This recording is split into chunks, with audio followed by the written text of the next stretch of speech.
Our previous two lessons focused on an understanding of the normal distribution and the calculation of z-scores.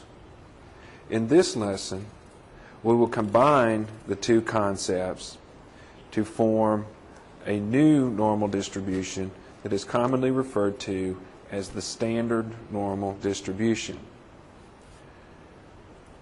In our previous discussion of normal distributions, we saw that we have a traditional textbook examination of a normal distribution that generally does not have bars and frequently does not have numbers associated with it.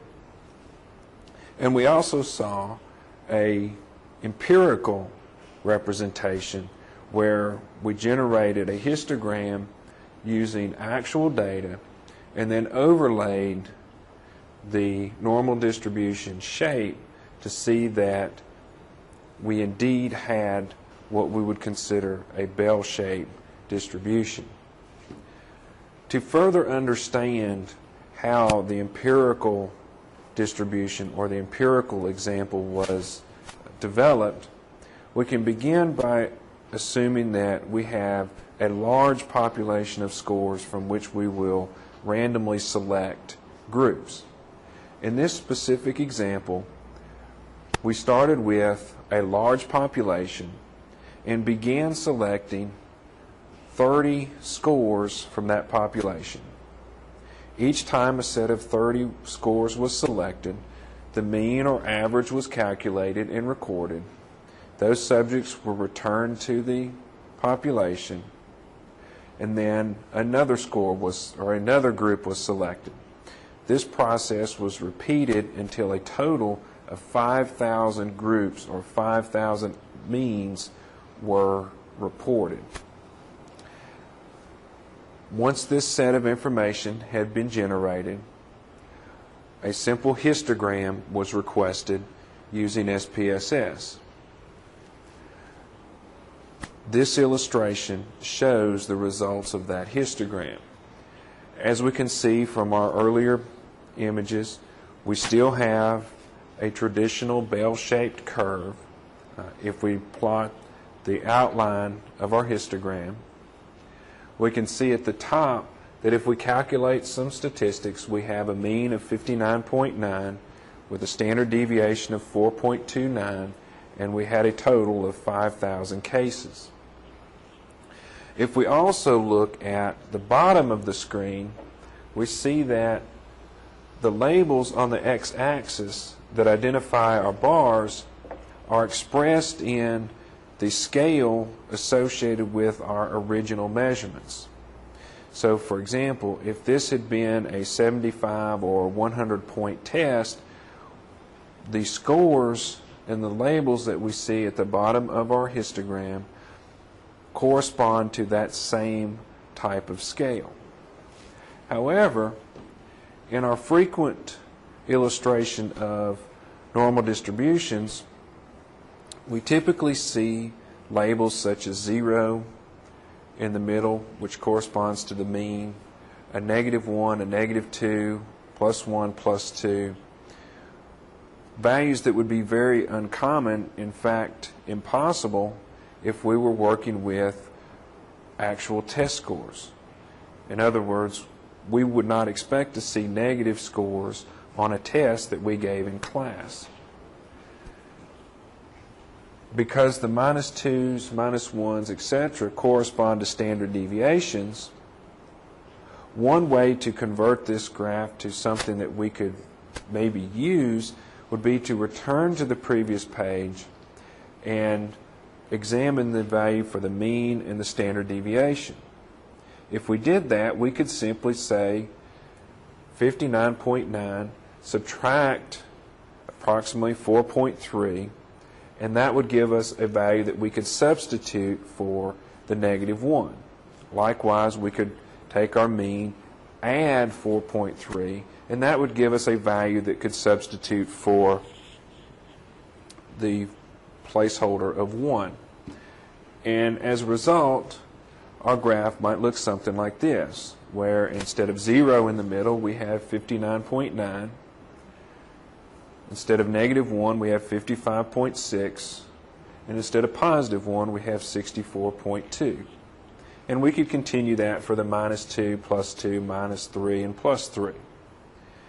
Now, how did we actually go about converting this, and more specifically, what did we actually do when we began subtracting standard deviations from means?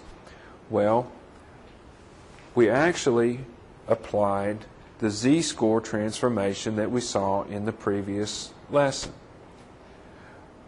Recall that z-scores simply involve subtracting the score or the mean from the score and dividing by the standard deviation.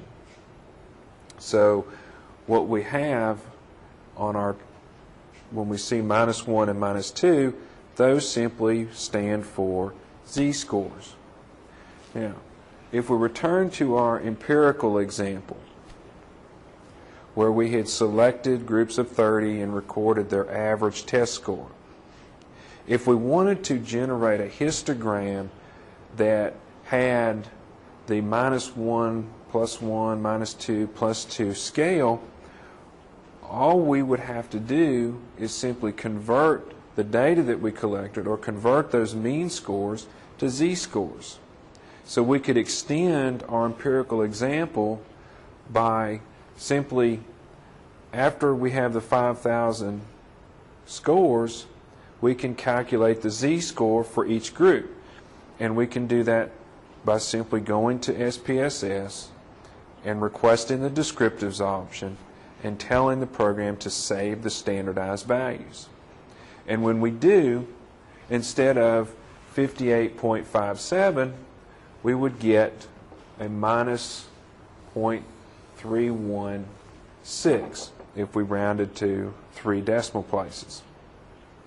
So now, instead of creating a histogram of the actual group averages, we can create a histogram of the z-scores.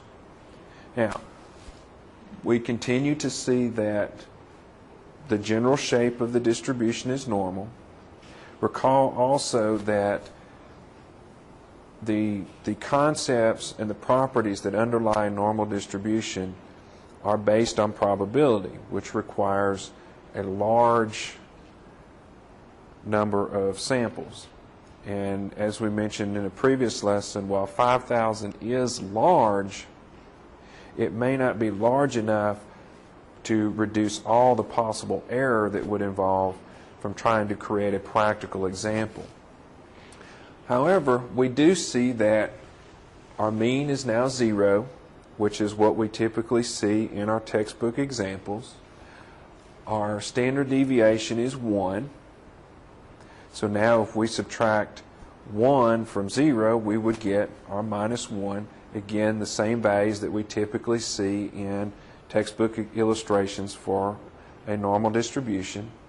And if we look at the bottom, we see labels that are more appropriate to the type of normal distributions that we see illustrated in our textbooks.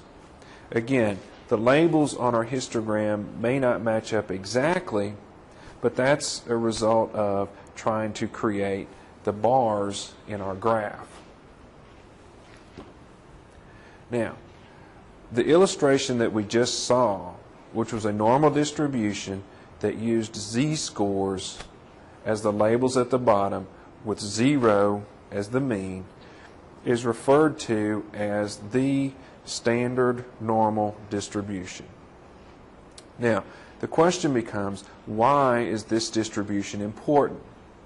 Well, if we first recall z-scores, one important use of z-scores is that it allows researchers and practitioners to compare performance results across measurements, even when the scales are different. So, for example, if we gave a set of subjects 2 different tests, one perhaps has a 75-point scale and the other has a 125-point scale. because of the difference in scales, it's difficult to look at actual raw scores to decide on which test did an individual perform better relative to the whole group. By converting to z-scores, we convert everything to a common scale. So that's the importance of z-scores.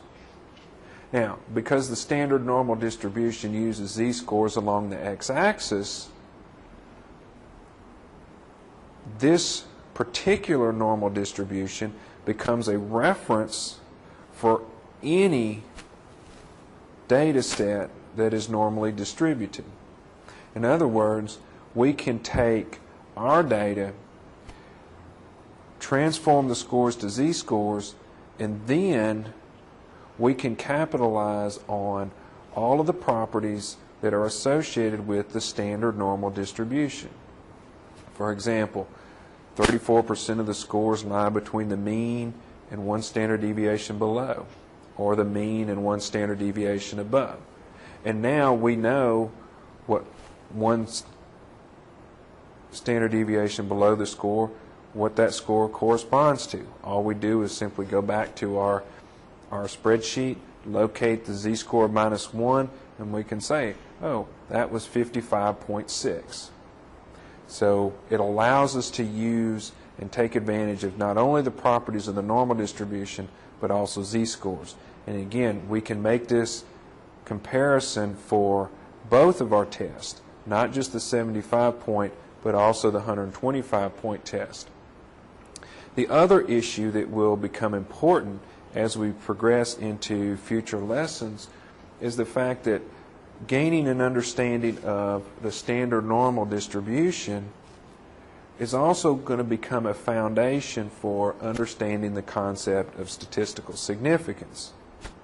And while statistical significance will be discussed specifically in future lessons, understanding the notion of what a standard normal distribution accomplishes and what we are able to say about our data will ultimately serve as a foundation for understanding the concept that underlies statistical significance.